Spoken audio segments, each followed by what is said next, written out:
Hello साथियों, सभी को नमस्कार। आज एक बार फिर स्वागत है आपका नालंदा ऑनलाइन क्लासेस के इस यूट्यूब प्लेटफॉर्म पर।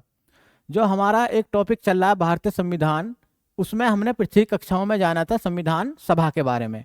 आज हम भारतीय संविधान का एक महत्वपूर्ण टॉपिक पढ़ेंगे, भारतीय संविधान की प्रस्तावना या उद्देशिका, जिसको अंग्रेजी में हम प्रियम्बल कहते हैं।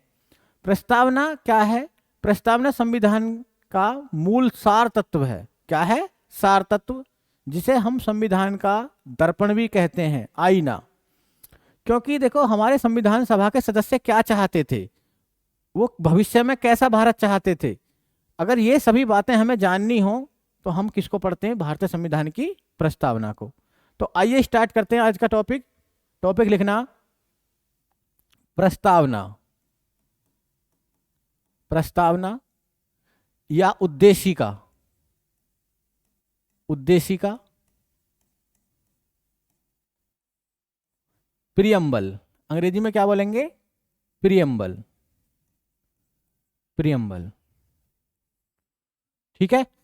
तो ये पॉइंट आप याद रखेंगे कि भारतीय संविधान में कहीं पर भी प्रस्तावना शब्द नहीं लिखा हुआ।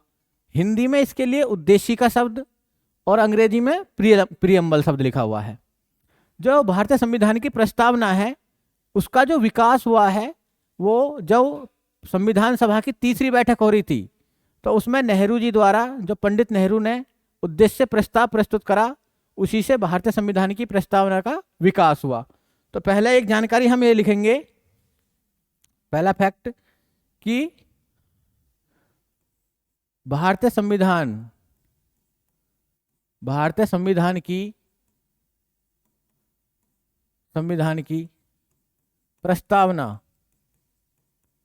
प्रस्तावना का विकास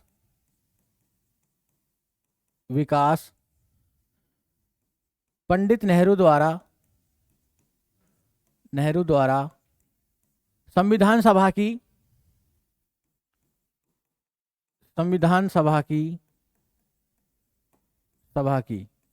तीसरी बैठक कब हुई थी?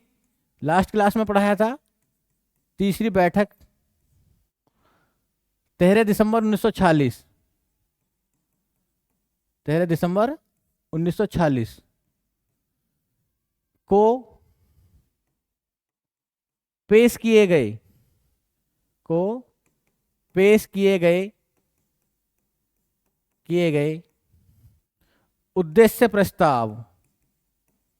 उद्देश्य प्रस्ताव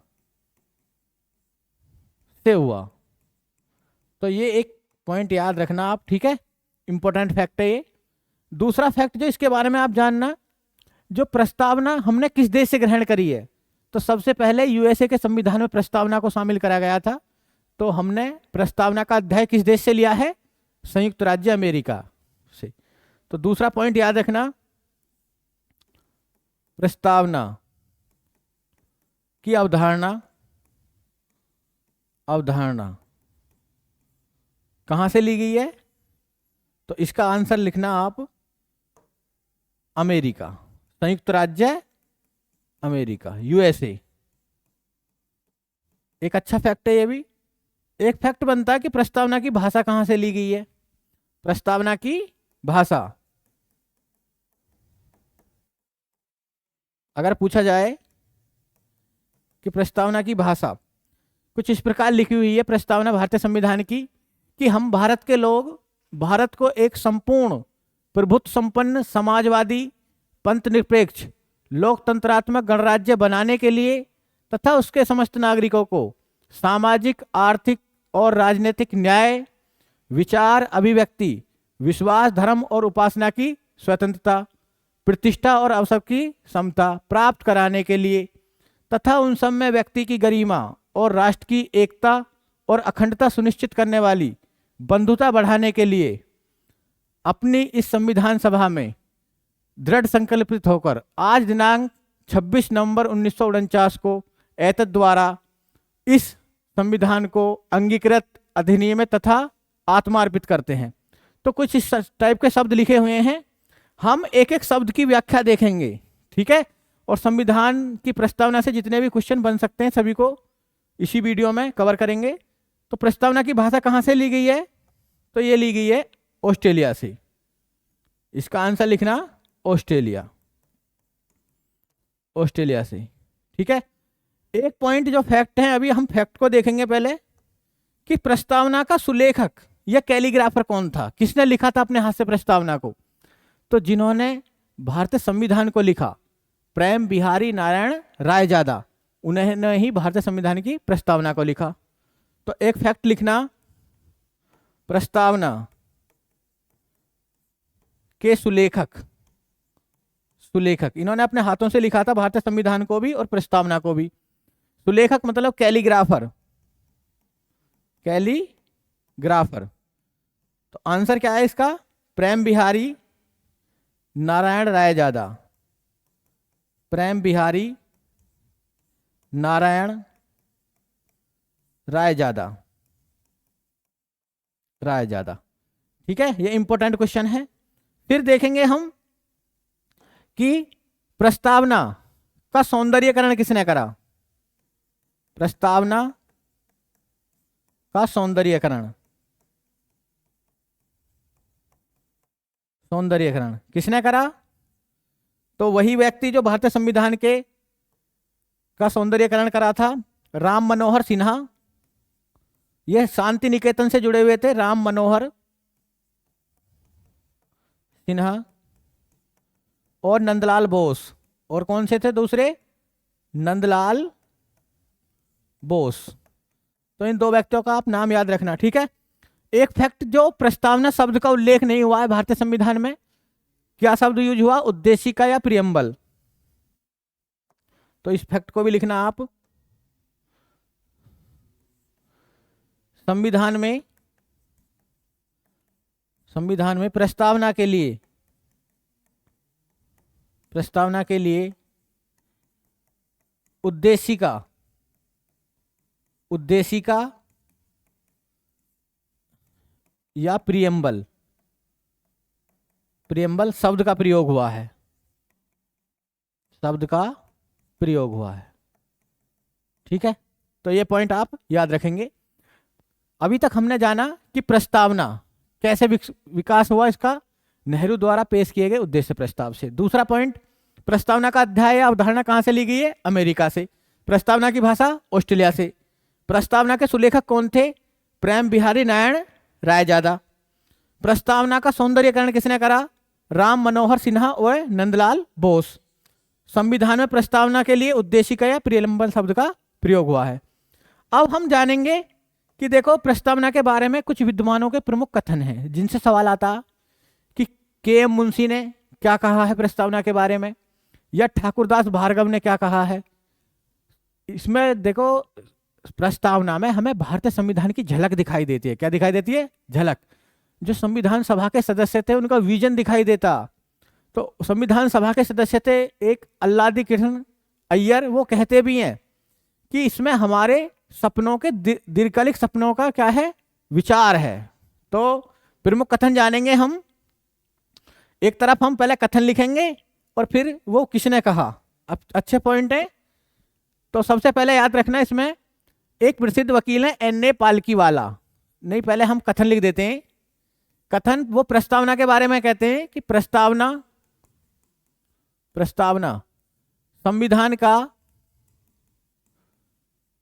संविधान का परिचय पत्र, परिचय पत्र या पहचान पत्र है। एग्जाम में सवाल आएगा कि ये स्टेटमेंट किसका है, तो आप इसका आंसर देना N.A. पालकीवाला। ये एक प्रसिद्ध वकील हुए N.A. पालकीवाला, पालकीवाला। ठीक है, दूसरा पॉइंट, एक अच्छा क्वेश्चन बनता है कि तीन बातें एक विद्वान ने बोली हैं प्रस्तावना के बारे में, कि प्रस्तावना भारतीय संविधान का सबसे महत्वपूर्ण भाग है, वह भारतीय संविधान की आत्मा है, साथ ही साथ वह संविधान का आभूषण है। तीनों कथन किस व्यक्ति के हैं? ठाकुरदास भार्गव। तो इसमें हम जानेंगे, ये पहला पॉइंट हो गया हमारा। जो तीन कथन हैं इसमें, प्रस्तावना संविधान की आत्मा है, संविधान की आत्मा है, सोल ऑफ कॉन्स्टिट्यूशन। आप मुझको एक सवाल बताना, एक क्वेश्चन कमेंट बॉक्स में मैं पूछ रहा हूं, उसका आंसर कमेंट बॉक्स में देना आप, कि डॉक्टर अंबेडकर ने संविधान के किस अनुच्छेद को भारतीय संविधान की आत्मा और हृदय कहा है। तो ये उत्तर देना इसका कमेंट बॉक्स में। तो प्रस्तावना संविधान की आत्मा है। प्रस्तावना संविधान का सबसे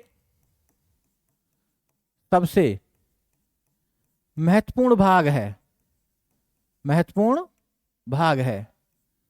और एक स्टेटमेंट है, प्रस्तावना संविधान का आभूषण है। अगर तीनों कथन आए और इसका उत्तर पूछा जाए तो इन तीनों का एक ही उत्तर देना, ठाकुरदास भार्गव, ठाकुरदास भार्गव, ठाकुरदास भार्गव। ठीक है। नेक्स्ट क्वेश्चन एक बनता है कि प्रस्तावना को संविधान की राजनीतिक जन्म कुंडली किसने कहा या जन्म पत्री। तो प्रस्तावना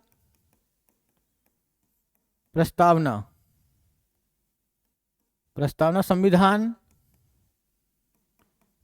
की राजनीतिक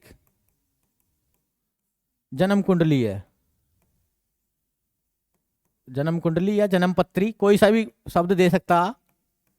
ठीक है, क्योंकि इसमें संविधान का दर्शन दिखाई देता। तो ये स्टेटमेंट है के एम मुंशी, के एम मुंशी। ठीक है। नेक्स्ट एक स्टेटमेंट और याद रखना, एक स्टेटमेंट है कि प्रस्तावना संविधान का कुंजी नोट है या मूल मंत्र है। तो प्रस्तावना संविधान का कुंजी नोट अर्थात की चाबी, कुंजी नोट है या मूल मंत्र है। ये स्टेटमेंट किसका है। तो ये स्टेटमेंट है अर्नेस्ट बारकर का, अर्नेस्ट बारकर। ठीक है, बारकर।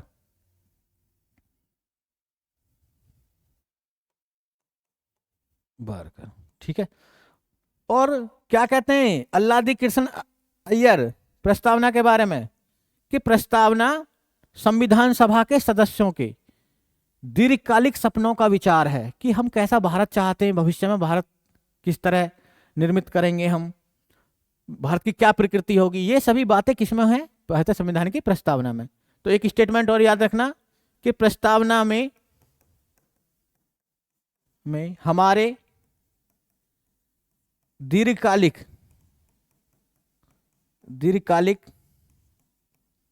सपनों का विचार दिखाई देता है, विचार दिखता है। इस तरह से एक स्टेटमेंट है। और ये दिया है अल्लादी कृष्ण अय्यर ने, अल्लादी कृष्ण अय्यर। ठीक है। तो ये सभी स्टेटमेंट परीक्षा की दृष्टि से बहुत इंपॉर्टेंट है, पूछे जाते हैं कि किस व्यक्ति ने, किस विद्वान ने प्रस्तावना को संविधान का पहचान पत्र कहा, एन ए पालकी वाला। किस व्यक्ति ने इसको आत्मा कहा, सबसे महत्वपूर्ण भाग कहा, या संविधान का आभूषण कहा, तो ठाकुरदास भार्गव। प्रस्तावना को संविधान की राजनीतिक जन्म कुंडली जन्म पत्री किसने कहा, के एम मुंशी। कुंजी नोट या मूलमंत्र किसने कहा, अर्नेस्ट बारकर। प्रस्तावना में हमारे दीर्घकालिक सपनों का विचार दिखाई देता है, हमारे मतलब संविधान सभा के सदस्यों का। तो इनको आप अच्छे से याद करना। ठीक है। नेक्स्ट जो हम देखेंगे, देखो प्रस्तावना से हमें 4 चीजों की जानकारी मिलती है। कितनी चीजों की, 4 चीजों की जानकारी प्रस्तावना से दिखाई देते हैं। ये दूसरे शब्दों में मैं कहूं कि 4 अनिवार्य तत्व हैं किसके, प्रस्तावना के, जिसमें पहला है कि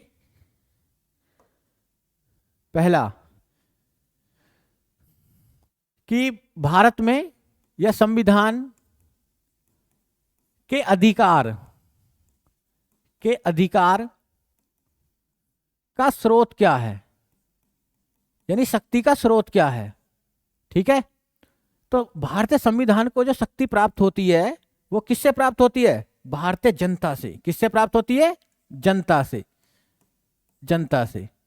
ये क्वेश्चन पूछा भी जाता कि प्रस्तावना हम भारत के लोग नामक शब्दों से प्रारंभ होती है, इसका क्या अर्थ है? तो इसके दो अर्थ हैं। पहला अर्थ यह है कि भारत में शक्ति का स्रोत भारतीय जनता है। क्या है? भारतीय जनता। दूसरा अर्थ निकलता है कि भारत में सुप्रीम कौन है, सर्वोच्च कौन है? तो कौन है सर्वोच्च? भारतीय जनता। आगे पढ़ेंगे हम जब एक एक शब्द की व्याख्या करेंगे। तो फिलहाल में इतना याद रखना कि संविधान को शक्ति कहां से प्राप्त होती है? भारतीय जनता से। जनता ही सुप्रीम है।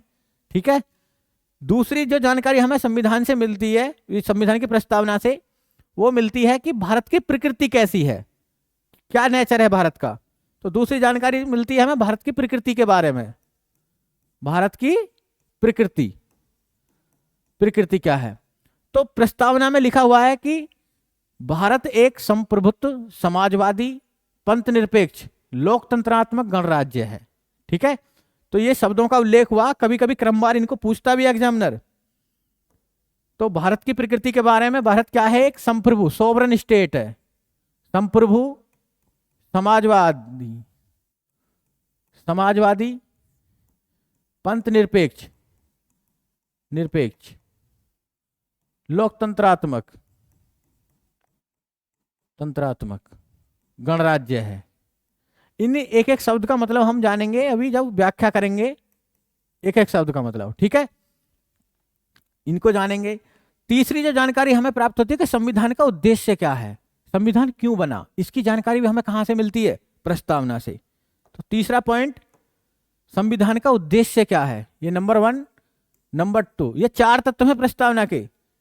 नंबर तीसरा, संविधान का उद्देश्य क्या है, इसकी जानकारी क्या मिलती है हमको? कहां से? प्रस्तावना से। तो उद्देश्य क्या है? भारतीय नागरिकों को समता, स्वतंत्रता, न्याय और बंधुत्व प्राप्त कराना। तो क्या उद्देश्य है? स्वतंत्रता, फ्रीडम नागरिकों के लिए। किसके लिए? देश के नागरिकों के लिए। जिसमें भारतीय संविधान के प्रस्तावना 5 प्रकार की स्वतंत्रताएं देती हैं: विचार की, अभिव्यक्ति की, विश्वास की, धर्म की और उपासना की, यानी वर्शिप की। तो नागरिकों के लिए स्वतंत्रता, समता, स्वतंत्रता, समता, न्याय। न्याय 3 प्रकार के हैं, समता 2 प्रकार की है, प्रतिष्ठा और अवसर की समता है। न्याय जो है 3 प्रकार के, सामाजिक न्याय, आर्थिक न्याय और राजनीतिक न्याय। अभी देखेंगे हम इनको। और इसी में हमें बंधुत्व, भाईचारे की भी जानकारी मिलती है। ठीक है। चौथा जो संविधान की प्रस्तावना से हमें जो मिलती है, संविधान के लागू होने की तिथि। संविधान के लागू होने की तिथि, होने की तिथि। तो आप जानते हैं जब हम संविधान सभा पढ़ रहे थे कि भारतीय संविधान को आंशिक रूप से कब लागू करा गया, यह संविधान बनकर कब तैयार हुआ? तो 26 नवंबर 1949। इस तिथि का उल्लेख भारतीय संविधान की प्रस्तावना में है। तो इसमें लिखेंगे हम किसकी जानकारी? तिथि। और तिथि कौन सी दी गई है? 26 नवंबर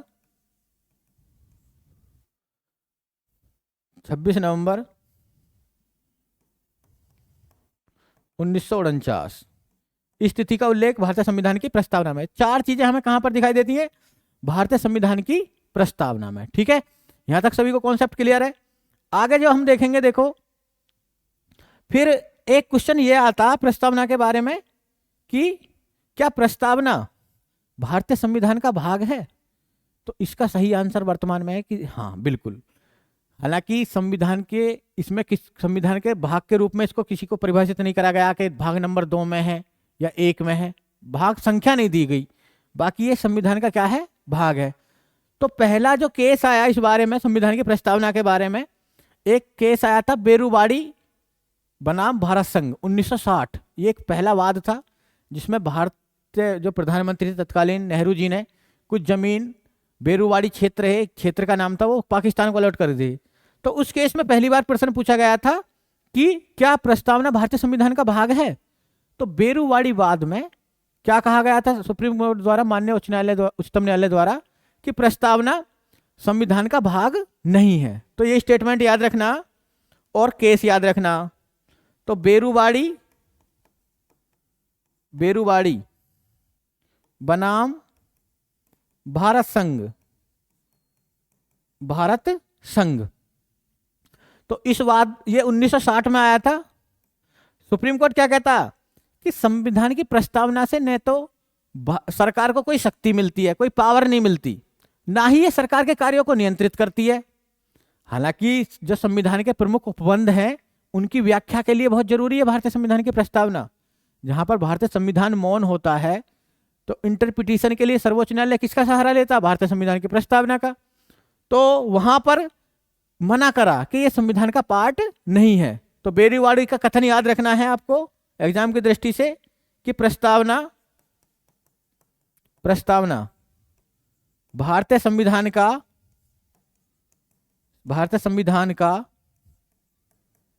भाग नहीं है, भाग नहीं है। ठीक है। और व्याख्या में क्या कहा कि ना तो सरकार को, गवर्नमेंट को पावर मिलती इससे, और न ही ये सरकार कार्यों को नियंत्रित करती। अब आप लोग जानते हैं कि भारतीय जो सुप्रीम कोर्ट है उसको रिव्यू ऑफ द जजमेंट की शक्ति प्राप्त है। आर्टिकल 137 के तहत वो अपने निर्णयों को बदल सकती है। तो उसी के तहत जब एक केस आता जो भारतीय इतिहास का सबसे बड़ा केस माना जाता, केशवानंद भारती बनाम केरल राज्य 1973, इसमें सुप्रीम कोर्ट के 13 न्यायाधीश बैठे थे। कितने? 13। क्योंकि गोलकनाथ के निर्णय को रद्द किया गया था। गोलकनाथ केस जो था उसमें 11 जजों की पीठ बैठी, तो केशवानंद में 13 की। तो केशवानंद भारती वाला याद रखना आप। इसमें माननीय सुप्रीम कोर्ट ने अपने निर्णय को बदल दिया और कहा कि प्रस्तावना संविधान का क्या है? भाग है। तो केशवानंद भारती बनाम केरल राज्य, ये 1973 का वाद है। ठीक है। इसमें अपने निर्णय को बदल दिया और क्या कहा कि प्रस्तावना संविधान का भाग है। ठीक है। इसी वाद में माननीय सर्वोच्च न्यायालय द्वारा मूल ढांचे का सिद्धांत प्रतिपादित किया गया था, बुनियादी ढांचे का भाग, कि संविधान में क्या है, एक बेसिक स्ट्रक्चर भी है। तो इसी वाद में क्या आया था, एक क्वेश्चन यहां भी नोट कर लेना इसको, मूल ढांचे का सिद्धांत, इसको बुनियादी ढांचा ही बोलते हैं। ठीक है। पढ़ेंगे इसको भाग 3 में हम डिटेल से। फिलहाल में इतना याद रख लेना कि मूल ढांचे का सिद्धांत किस वाद में आया था? केशवानंद भारती बनाम केरल राज्य। एक और वाद याद रखना है आपको प्रस्तावना के बारे में कि एक केस आया था एसआर बॉम्बे बनाम भारत संघ 1994। उसमें माननीय सुप्रीम कोर्ट ने प्रस्तावना को संविधान के आधारभूत ढांचे का भाग माना था। तो इस केस को लिखना एसआर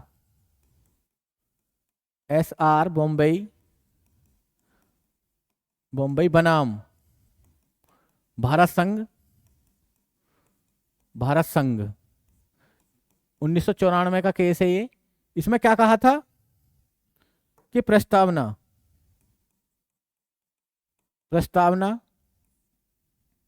संविधान के आधारभूत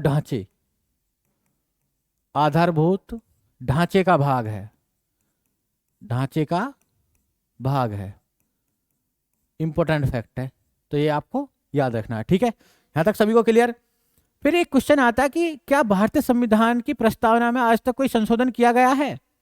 तो इसका आंसर है यस। एक बार जब 1976 में 42वां संविधान संशोधन हुआ था, सरदार स्वर्ण सिंह समिति की सिफारिश पर, इंदिरा गांधी द्वारा जो कराया गया था। तो क्योंकि उस संशोधन में इंदिरा गांधी ने सरदार स्वर्ण सिंह से क्या कहा था कि एक बार संविधान को रिव्यू करो, संविधान में कहां पर कमी दिखाई देती है, क्या चीज जोड़नी है, क्या चीज घटानी है। तो ये जब सरदार स्वर्ण सिंह समिति की सिफारिश पर संशोधन हुआ तो उसमें प्रस्तावना को भी संशोधित करा गया। प्रस्तावना में 3 नए शब्द जोड़े गए, जिसमें पहला शब्द समाजवादी, पंथ निरपेक्ष दूसरा शब्द, और तीसरा अखंड था। ठीक है। हालांकि भारत की प्रकृति जब ये शब्द नहीं थे हमारे संविधान की प्रस्तावना में तब भी दिखाई देते थे।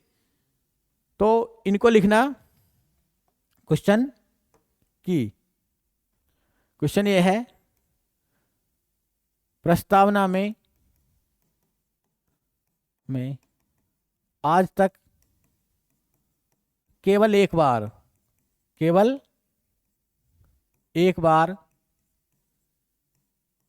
संशोधन किया गया है, ठीक है। वो संशोधन क्या था? तो 42वां संविधान संशोधन, 42वां संविधान संशोधन 1976, ठीक है। कौन से शब्द जोड़े गए थे प्रस्तावना में? 3 शब्द याद रखना, पूछे जाते हैं ये। अभी एक एक का मतलब समझेंगे हम। समाजवाद, पंथ निरपेक्ष, जिसका कभी कभी मतलब हम धर्मनिरपेक्ष से भी निकालते हैं, ठीक है, धर्मनिरपेक्ष। हालांकि भारतीय संस्कृति में, भारतीय इतिहास में धर्मनिरपेक्ष का मतलब, धर्म का अर्थ जो निकलता है रिलीजियस का, वो त्याग, न्याय, बलिदान से निकलता है, ठीक है। पंथ निरपेक्ष या धर्म, जिसको सेकुलरिज्म बोलते हैं। तीसरा शब्द था अखंडता। क्या था? अखंडता, ठीक है। तो ये तीनों शब्द जोड़े गए थे। और ये किस समिति की सिफारिश पर हुआ था? सरदार स्वर्ण सिंह समिति की सिफारिश पर,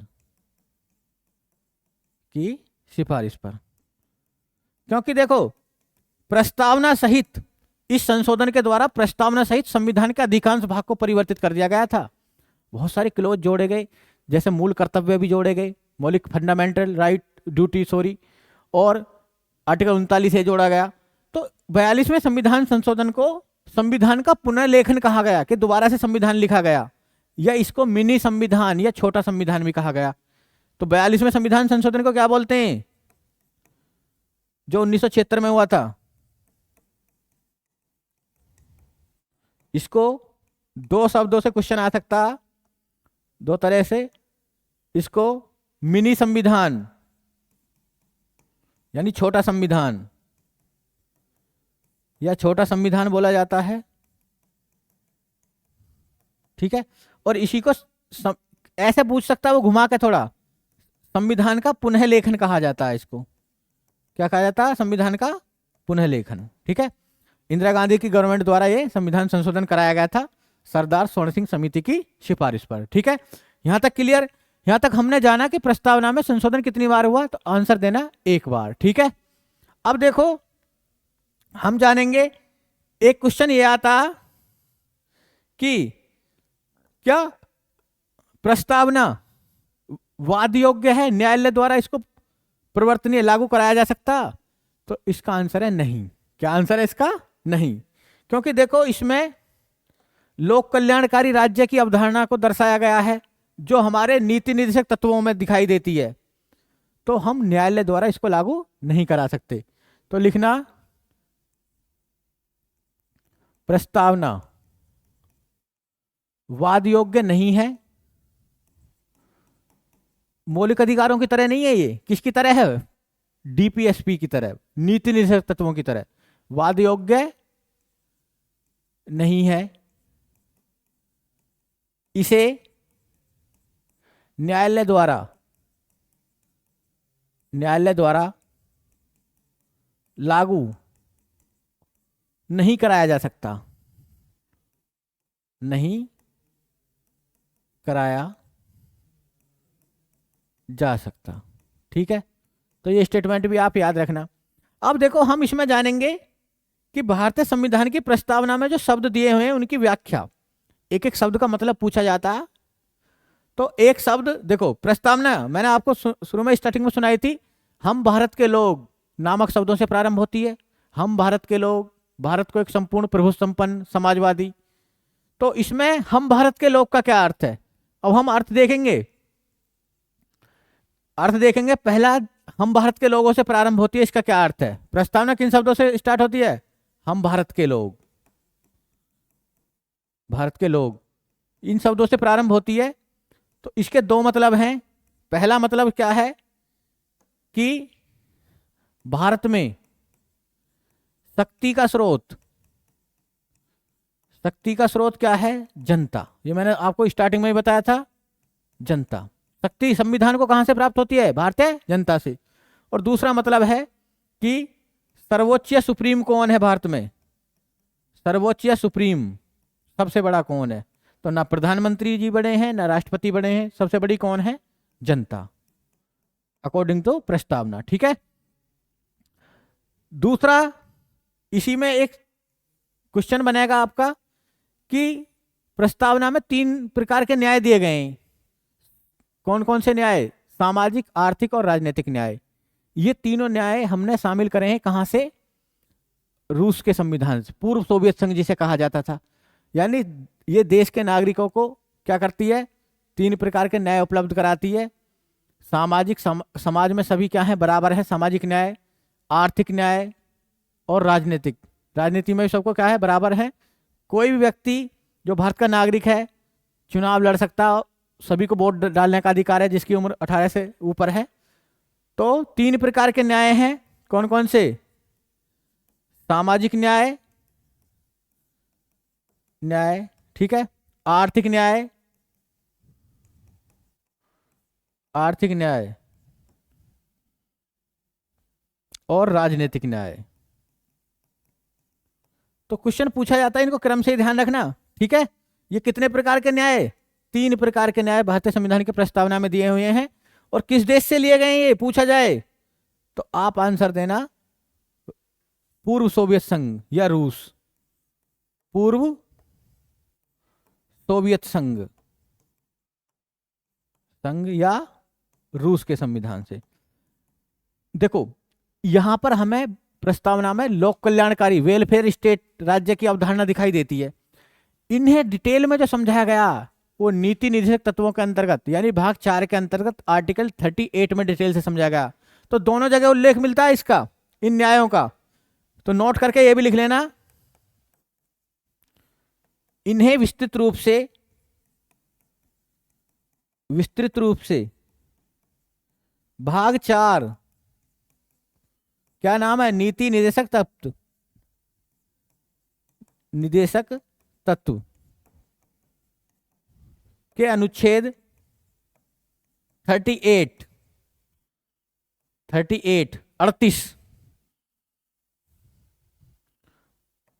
38 में समझाया गया है। आर्टिकल 38 क्या कहता? कि भारत में लोक कल्याणकारी राज्य की स्थापना करना राज्य का प्रमुख कर्तव्य होगा। वो देश के नागरिकों को सामाजिक, आर्थिक और राजनीतिक न्याय उपलब्ध कराएगा। ठीक है। तो यहां पर प्रस्तावना में भी दिया हुआ है ये बात, और कहां पर? भाग 4 में भी। तो क्वेश्चन आए कि लोक कल्याणकारी राज्य की अवधारणा कहां दिखाई देती है, या सामाजिक, आर्थिक, राजनीतिक न्याय कहां दिखाई देते हैं? तो प्रस्तावना में भी और नीति निर्देशक तत्वों में भी। ठीक है। वही प्रस्तावना भारतीय नागरिकों को 5 प्रकार की स्वतंत्रता प्रदान करती है। कितने प्रकार की? 5 प्रकार की। न्याय 3 प्रकार के, 5 प्रकार की फ्रीडम देती है प्रस्तावना की स्वतंत्रता। और स्वतंत्रता हमें मूल अधिकारों में मिली हुई है, आर्टिकल 14 से लेकर 18 तक। राइट टू इक्वलिटी, ये स्वतंत्र राइट, आर्टिकल 19 से लेकर 22 राइट टू फ्रीडम। तो स्वतंत्रता कितने प्रकार की है? 5 प्रकार की, जिसमें विचार की, अभिव्यक्ति की, विश्वास की और धर्म और उपासना, यानी वर्शिप। ये 5 प्रकार की स्वतंत्रताएं किसमें दिखाई देती हैं? भारतीय संविधान की प्रस्तावना में। ठीक है, याद रखना। इसी में देखो, याद रखना है आपको कि 2 प्रकार की समता, 2 प्रकार की समता कौन कौन सी? प्रतिष्ठा व अवसर, प्रतिष्ठा व अवसर की समानता, प्रतिष्ठा की व अवसर की समता। आर्टिकल 16 में भी दिया हुआ है, लोक नियोजन के पद पर अवसर की समानता। एक बार क्वेश्चन देखो एग्जाम में ऐसे आया है कि ये यूपीपीसीएस का सवाल है कि कितने प्रकार की स्वतंत्रता है। ठीक है, उन्होंने कुछ इस टाइप से क्वेश्चन दिया था कि प्रस्तावना में स्वतंत्रता, समता, न्याय एवं एक शब्द और था बंधुत्व। बंधुत्व, ठीक है। तो ये कितने कितने प्रदान किए गए हैं? तो ऑप्शन कुछ इस टाइप से उन्होंने बनाया था कि 5, 2 और आपका 3 और 1। दूसरा ऑप्शन 5, इसी को परिवर्तित कर दिया, कॉमा लगाना है यहां पर, ठीक है। 5, 2, दोबारा से लिखते हैं। पहला ऑप्शन 5, 2, 3, 1। दूसरा ऑप्शन 2, 5, 3 और आपका यहां पर लिख दो 1। फिर तीसरा ऑप्शन ऐसे ही आया था कि 1, 3, 5, 2, ठीक है। और एक और ऑप्शन लिख लो नंबर 4, 5, 3, 2, 1। तो आंसर इसका देखो क्या, इसको कैसे हल करना था, उस समय सोल्व करना था कि स्वतंत्रता कितने प्रकार की 5, समता कितने प्रकार की 2, न्याय कितने प्रकार के 3, बंधुत्व कितने प्रकार का, बंधुत्व शब्द का प्रयोग एक बार हुआ है। तो इसका राइट आंसर क्या था ये, ठीक है। तो इस टाइप से भी इतनी डीपली भी क्वेश्चन आ जाते हैं, तो इसको भी आप याद रखना, ठीक है। तो 5 प्रकार की स्वतंत्रता है, 2 प्रकार की समता है और 3 प्रकार के न्याय हैं। एक क्वेश्चन अगर कभी पूछा जाए एग्जाम में, पूछा जाता अक्सर कि प्रस्तावना में समानता, स्वतंत्रता व बंधुत्व शब्द दिए हुए हैं, समता, स्वतंत्रता व बंधुत्व शब्द, तो ये किस देश से लिए गए? तो राइट आंसर फ्रांस, क्योंकि ये फ्रांस की क्रांति का नारा था। तो समता, स्वतंत्रता, स्वतंत्रता व बंधुत्व शब्द, बंधुत्व शब्द कहां से लिए गए? फ्रांस से, क्योंकि ये फ्रांस की क्रांति का नारा था। क्या था ये? फ्रांस की क्रांति का नारा, क्रांति का नारा,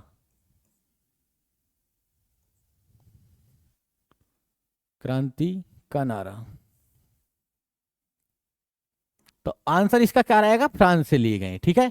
वहां का नारा यही था कि वो लोग फ्रांस में भी क्या चाहते थे? इक्वलिटी, फ्रीडम और भाईचारा, ये चाहते थे। तो ये फ्रांस की क्रांति का नारा था। अब देखो भारत की प्रकृति के बारे में जो शब्द दिए हैं उनकी व्याख्या करेंगे हम, जिसमें पहला शब्द क्या दिया हुआ है? पहला शब्द है संप्रभु। क्या दिया हुआ है? संप्रभु, यानी सोवरेन स्टेट, ठीक है ना। भारत क्या है? संप्रभुता, मतलब सोवरेनिटी। ये सोवरेन इसको बोल सकते हो, अंग्रेजी में क्या बोलेंगे? सोवरेन स्टेट, ठीक है। तो संप्रभु का मतलब क्या होता? कि भारत वर्तमान में एक पूर्णतः स्वतंत्र देश है। वो अपने आंतरिक और बाहरी मामलों में पूरी तरह क्या है? स्वतंत्र है। सीधी सी भाषा में वो किसी का गुलाम नहीं है, ठीक है ना। हम पूरी तरह क्या है? आजाद हैं। जैसे अभी रूस यूक्रेन युद्ध के दौरान अमेरिका ने विश्व के सभी देशों से क्या कहा कि कोई भी रूस से ऑयल परचेज नहीं करेगा, परंतु भारत ने फिर भी, हमें क्योंकि डिस्काउंट मिला तो हमने रूस से क्या खरीदा? तेल खरीदा। तो हमारी क्या सोवरेनिटी को दर्शाता कि हम क्या है? वर्तमान में अपनी नीतियां बनाने के लिए आजाद हैं। तो इसका क्या अर्थ है? कि भारत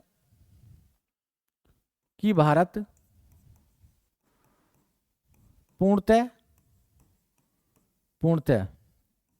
स्वतंत्र है। वह अपने आंतरिक व बाहरी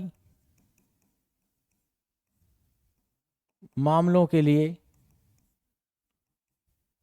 मामलों की नीतियां स्वयं बनाता है। यानी पूरी तरह क्या है? स्वतंत्र है, नीतियां बनाता है। नीतियां बनाने के लिए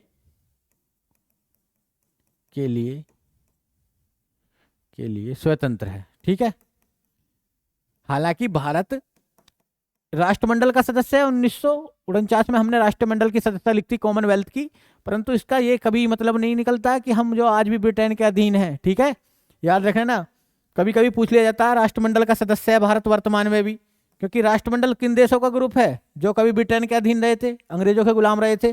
ठीक है, तो राष्ट्रमंडल का सदस्य भारत कब बना था? 1949। ये फैक्ट याद रख लेना, ठीक ना, भारत सदस्य बना। परंतु इसका मतलब ये नहीं है कि हम सोवरेन नहीं है, संप्रभु नहीं है। दूसरा शब्द जो दिया हुआ है प्रस्तावना में, जिसका अर्थ हमें पता होना चाहिए, हम भारत के लोग भारत को एक संपूर्ण प्रभु संपन्न समाजवादी, समाजवादी, तो एक शब्द दिया हुआ समाजवाद, समाजवाद। ठीक है, सोशलिज्म। समाजवाद का क्या मतलब है कि देखो, देश के जो संसाधन हैं उन पर देश के सभी नागरिकों का, अमीर हो कोई गरीब हो, राजा हो रंक हो, सभी का क्या है, बराबर का अधिकार है। और अर्थव्यवस्था के रूप में देखें तो समाजवादी मतलब जिसमें देश के संसाधनों पर सरकार का स्वामित्व होता, ये पूंजीवादी के विपरीत होती है। ठीक है, पूंजीवादी अर्थव्यवस्था के, इसी में तो कहा जाता है सबका साथ सबका विकास करना समाजवाद का उद्देश्य है। तो समाजवाद का क्या मतलब है? देश के संसाधनों पर, देश के संसाधनों पर, संसाधनों पर देश के सभी नागरिकों का, सभी नागरिकों का, नागरिकों का समान अधिकार है, समान अधिकार है। ठीक है, इतना याद रख लेना, इसी से क्वेश्चन लग जाएगा आपका। समाजवादी अर्थव्यवस्था में किसके अधीन होती है अर्थव्यवस्था? राज्य की, सरकार के, सरकार के या राज्य के अधीन होती है। ठीक है, पूंजीवादी के विपरीत। तो ये याद रखना समाजवाद। ये हमारी मूल संविधान की प्रस्तावना में नहीं था, ये शब्द 1976 में आया था, 42वें संविधान संशोधन, इस पर हम चर्चा कर चुके हैं। आगे एक शब्द दिया हुआ है पंथ निरपेक्ष। एक शब्द क्या दिया हुआ है? पंथ निरपेक्ष, पंथ निरपेक्ष। ठीक है, यह कहीं कहीं पर आपको ये धर्मनिरपेक्ष भी लिखा मिलेगा, वैसे सही शब्द जो पंथ निरपेक्ष ही है। ठीक है, सोशल, ये सेकुलरिज्म। सेकुलर होने का क्या मतलब होता? देखो, इसका सीधा सा मतलब है कि भारत में, भारत का कोई अपना राष्ट्रीय धर्म नहीं है, भारत किसी भी एक विशेष धर्म को बढ़ावा नहीं देता है यहाँ पर। ठीक है ना, किसी भी एक विशेष धर्म को बढ़ावा नहीं देता। हमारे यहाँ पर सभी धर्मों का सम्मान है, सभी धर्मों के साथ सर्वधर्म समभाव की भावना का व्यवहार करती है सरकार। हमारे यहाँ होली की भी छुट्टी होती है, दीपावली की भी, ईद की भी छुट्टी मनाई जाती है, और क्रिसमस के भी। तो सभी धर्मों का सम्मान करना किसका है? पंथ निरपेक्ष का अर्थ है। यहाँ थोड़ा विपरीत है पश्चिमी मॉडल से। यूरोपीय मॉडल जो पश्चिमी मॉडल है उसमें धर्म को राजनीति से बिल्कुल अलग रखा गया है। क्या रखा गया? अलग। ठीक है, हमारे यहाँ ऐसा नहीं है, हमारे यहाँ पर सभी धर्मों का सम्मान होता है बराबर। तो इसके अर्थ क्या है? समाज, पंथ निरपेक्ष के अर्थ क्या निकलते हैं? तो याद रखना, कोई सा भी कथन पूछा जा सकता, सबका ये मतलब है कि भारत का कोई राष्ट्रीय धर्म नहीं है। जैसे हमारे पड़ोसी पाकिस्तान, अफगानिस्तान, बांग्लादेश क्या है? इस्लामिक राष्ट्र हैं, कॉन्स्टिट्यूशन में लिखा हुआ, और भारत हिंदू राष्ट्र नहीं है। भारत का कोई राष्ट्रीय धर्म नहीं है, राष्ट्रीय धर्म नहीं। एक तो ऐसे पूछ सकता है वो। ये दूसरा मतलब, हमारे यहाँ पर किसी विशेष धर्म को बढ़ावा नहीं है, किसी एक विशेष धर्म को सरकार बढ़ावा नहीं देती, धर्म को बढ़ावा नहीं दिया जाता। कौन सी नीति अपनाई जाती है? सर्वधर्म समभाव की नीति, सर्वधर्म समभाव, या बोल सकते हैं सभी धर्मों का सम्मान करती है सरकार, धर्मों का सम्मान। ठीक है, सम्मान यहां पर होता। तो ये पॉइंट आप याद रखना, किसके बारे में? सेकुलरिज्म के बारे में, पंथ निरपेक्ष बारे में। भारत क्या है? एक सेकुलर स्टेट है। क्या है? Secular state. किसी एक विशेष धर्म को बढ़ावा नहीं दिया जाता भारत में। ठीक है, अगला जो पॉइंट, अगला शब्द आया, हम भारत के लोग भारत को एक संपूर्ण प्रभु संपन्न समाजवादी पंथ निरपेक्ष लोकतंत्रात्मक गणराज्य। तो दो शब्द हैं, लोकतंत्रात्मक और एक गणराज्य। तो लोकतंत्र का क्या मतलब होता? अब्राहम लिंकन ने क्या परिभाषा दी है लोकतंत्र की? Of the people, by the people और फॉर द पीपल। जनता का, जनता के लिए, जनता के द्वारा शासन ही क्या है? लोकतंत्र है। तो अगला शब्द है लोकतंत्र। लोकतंत्र। तो अब्राहम लिंकन के अनुसार, जो अमेरिका के राष्ट्रपति रहे अब्राहम लिंकन, उनकी परिभाषा याद रखना, लोकतंत्र मतलब जनता का शासन। तो जनता का, जनता का, जनता के लिए, जनता द्वारा शासन क्या है? लोकतंत्र है। ठीक है। और भारत में देखो एक क्वेश्चन आता है कि भारत में प्रत्यक्ष लोकतंत्र है, अप्रत्यक्ष लोकतंत्र है। तो भारत में अप्रत्यक्ष लोकतंत्र है, क्योंकि यहां पर जनता डायरेक्टली शासन नहीं करती, जनता अपने प्रतिनिधि चुनती है। हम चुनते नहीं है एमपी एमएलए को, विधायक और सांसदों को चुनते हैं हम, वो हमारे ऊपर क्या करते हैं? हमारे लिए कानून बनाते हैं। ठीक है, वही शासन चलाते हैं। तो लिखना, कैसा लोकतंत्र है भारत में? भारत अप्रत्यक्ष लोकतंत्र का उदाहरण है। अप्रत्यक्ष लोकतंत्र, लोकतंत्र का उदाहरण है। ठीक है, तो ये भी पॉइंट आप याद रख लेना। डेमोक्रेसी है हम, अप्रत्यक्ष। अमेरिका की तरह प्रत्यक्ष लोकतंत्र नहीं है। एक शब्द जो इसमें दिखाई देता हमको, गणराज्य, रिपब्लिक, गणराज्य, गणराज्य या रिपब्लिक, ये उत्तर प्रदेश पुलिस में भी पूछा गया सवाल है। देखो, गणराज्य किसे कहते हैं? कि ऐसा देश जहां के मुखिया का, जो वहां का राष्ट्र प्रमुख है, उसका निर्वाचन होता। क्या होता? निर्वाचन। अर्थात उसका पद वंशानुगत नहीं होता। जैसे प्राचीन समय पर होता था कि राजा का पुत्र ही राजा, राजकुमार जो होता था वही राजा बनता था। पहले ऐसे अवधारणा थी, राजतंत्र में ये होता।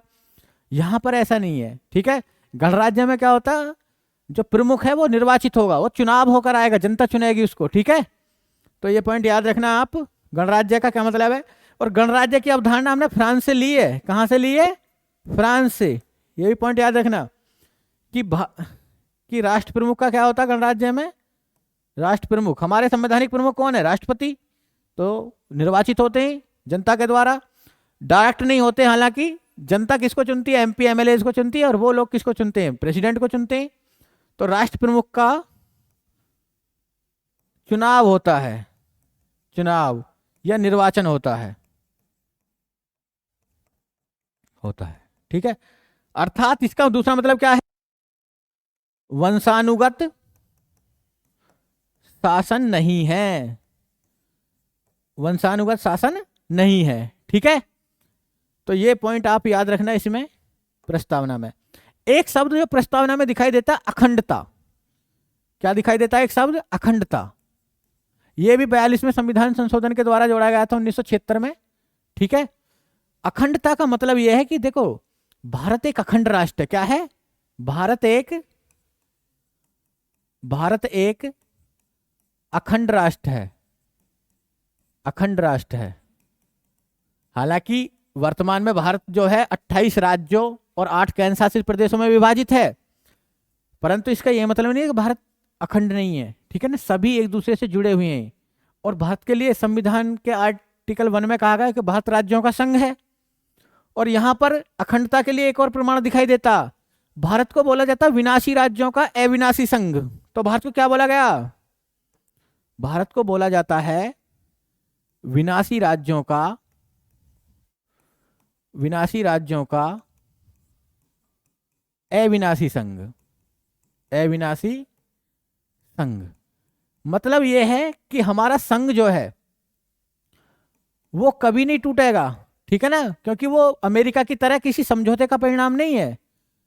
वहीं पर एक क्वेश्चन थोड़ा सा चेंज करेगा, वो पूछेगा कि अविनाशी राज्यों का अविनाशी संघ, तो उसका आंसर फिर बदल जाएगा अमेरिका।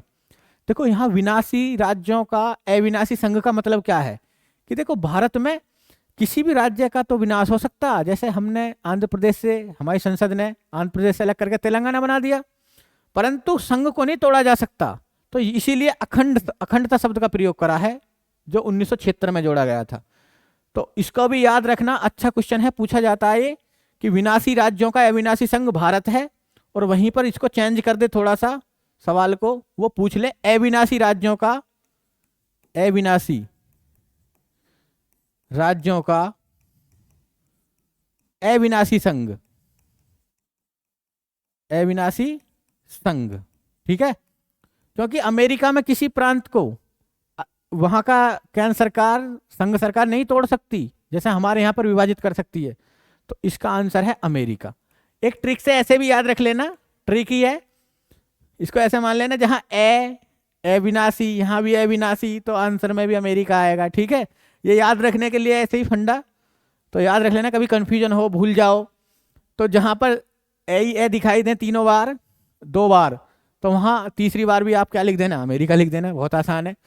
और विनाशी राज्यों का अविनाशी संघ भारत है ही। फिर कभी कभी ऐसा भी क्वेश्चन एग्जामिनर पूछ सकता है कि प्रस्तावना में भारत शब्द का प्रयोग कितनी बार हुआ। तो मैंने अभी पढ़ के आपको बताई थी प्रस्तावना, आप भी देखना एक बार कि हम भारत के लोग, भारत को, तो उसमें 2 बार भारत शब्द का यूज हुआ, ठीक है ना। तो इसको भी लिख लेना, कभी कभी ऐसे क्वेश्चन भी एग्जामिनर पूछ सकता, प्रस्तावना में, प्रस्तावना में भारत शब्द का प्रयोग, का प्रयोग 2 बार हुआ है, 2 बार हुआ है, ठीक है। और नीचे जो शब्द दिए हुए हैं, तारीख दी हुई है 26 नवंबर 1949, और 3 शब्द दिए हुए हैं, अंगीकृत, अधिनियमित,